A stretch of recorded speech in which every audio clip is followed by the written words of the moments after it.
globally, depending on where you are, you have issues getting access to fresh water. And I don't think the situation will get better as the years progress.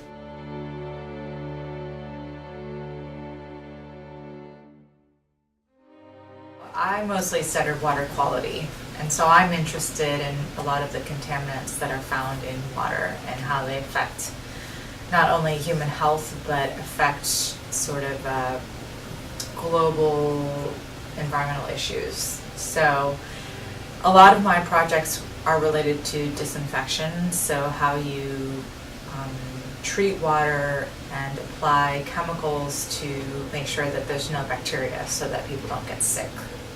So if you didn't add things like bleach to the water, people will get sick with things like cholera. So I'm interested in how these disinfectants are added and then some of the side effects that occur because these chemicals can react with other things in the water and form carcinogenic chemicals. And so I study a lot of the chemistry that's behind that. But I also focus on other things.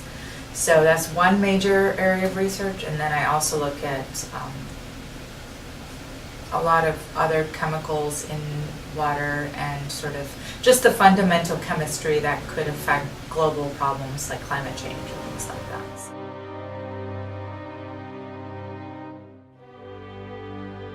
So what happens is that we look at alternative approaches to get fresh water. So one example is desalination, all right, which is basically the filtration of water from seawater to purify it to make fresh water. Another one is something called water reuse, which is basically taking wastewater, which is typically not very clean, and then going through multiple filtration processes to make it into much cleaner water, okay?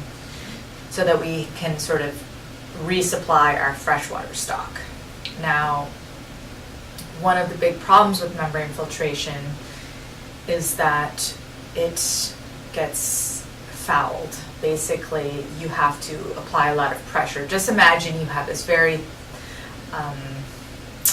it's kind of like your coffee filter, okay? But over time, when you pour water into that coffee filter, let's say you have a lot of coffee, it takes a lot of time for that water to drip, right?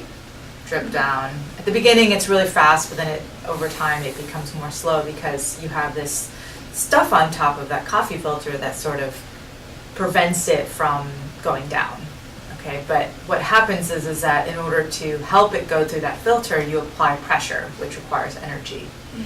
Now, this happens in these big scale water treatment processes like desalination. So there's all this other stuff in the water that can basically get on top of the filter and block it.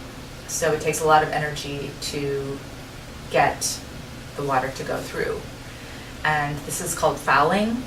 And one of the ways that they deal with the fouling is to add disinfectants. So they'll basically cover the surface with bleach and then it'll get all sort of zapped out.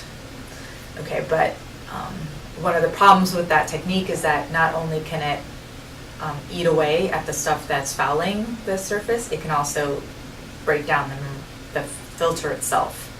And so we're interested in looking at sort of how does it do it from a chemistry standpoint? You know, what are the reactions that take place that sort of trigger this phenomenon? And nobody really knows what that is, and so we're trying to understand it. And it becomes even more complex because there's other things in the water. For example, seawater, they have a lot of chloride and bromide, a lot of these salts that can do some interesting chemistry. So it's a little bit more complex.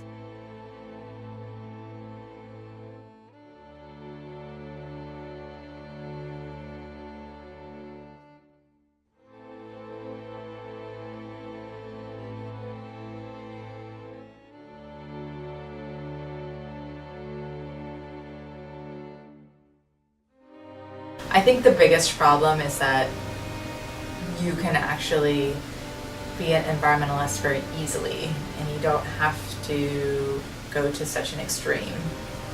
and there are small things that you can actually do that make a difference. So it's just a question of whether you are willing to even do these small things. You can have a huge impact. I actually see that while teaching.